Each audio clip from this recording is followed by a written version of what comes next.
أشياء محرمة على الزوجين.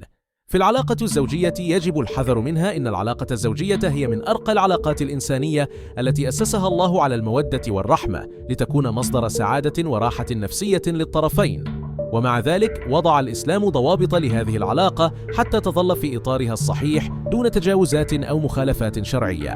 في هذا المقال سنتعرف على بعض الأمور المحرمة التي يجب على الزوجين تجنبها لضمان حياة زوجية صحية ومباركة. جماع الدبر. جماع الدبر يعد من أكبر المحرمات في العلاقة الزوجية، لما فيه من مخالفة للفطرة الإنسانية وأضرار صحية ونفسية. هذه العادة تضر بالزوجة جسديا ونفسيا، كما أنها تعرض الزوجين للأمراض. لذلك على كل زوج وزوجة أن يتقيا الله في هذه المسألة، وألا ينصاعا لأي شهوة قد تدفعهما لهذا الفعل المحرم. الجماع أثناء الحيض.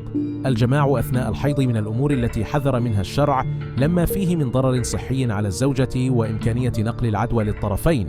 في هذه الفترة يسمح بالمداعبة والتقارب العاطفي بين الزوجين دون علاج، وهو ما يحافظ على العلاقة الحميمة دون الوقوع في المحظور. الجماع أثناء أوقات العبادة من الضروري احترام أوقات العبادة وعدم تعريضها للإبطال أو التأخير. الجماع أثناء الصيام في نهار رمضان أو خلال الإحرام للحج والعمرة يعد من المحرمات التي يجب الحذر منها. على الزوجين أن يتحليا بالصبر وأن يقدرا قدسية العبادة.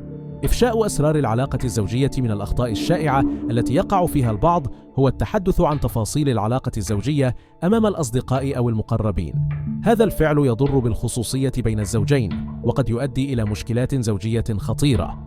العلاقة الزوجية هي سر مقدس يجب الحفاظ عليه وعدم إفشائه تحت أي ظرف. مشاهدة الأفلام الإباحية. البعض يعتقد أن مشاهدة الأفلام الإباحية بين الزوجين قد تضيف الإثارة للعلاقة، ولكن الحقيقة أنها تفسد العلاقة الزوجية بشكل كبير.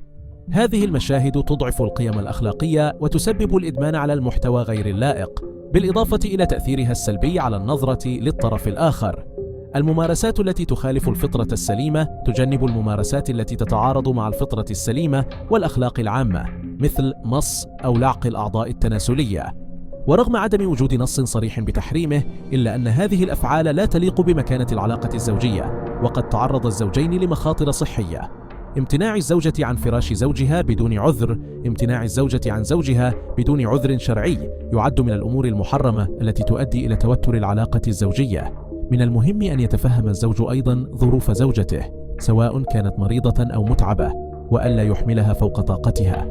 استخدام العنف أو الإكراه في العلاقة الإجبار أو استخدام العنف في العلاقة الزوجية يعد من التصرفات المحرمة التي تتنافى مع مفهوم المودة والرحمة. العلاقة الزوجية يجب أن تكون مبنية على التراضي والتفاهم، وأي شكل من أشكال الإكراه يعتبر تعديا على حقوق الطرف الآخر. تجاهلوا النظافة الشخصية. النظافة الشخصية من أهم الأمور التي يجب على الزوجين الالتزام بها. عدم الاهتمام بالنظافة قد يسبب نفور الطرف الآخر ويؤدي إلى مشكلات في العلاقة الزوجية. لذلك من الضروري الحفاظ على النظافة والاهتمام بالمظهر الشخصي. الانشغال عن العلاقة الزوجية في عصرنا الحالي أصبح الانشغال بالعمل أو الأجهزة الإلكترونية من الأمور التي تؤثر سلبا على العلاقة الزوجية.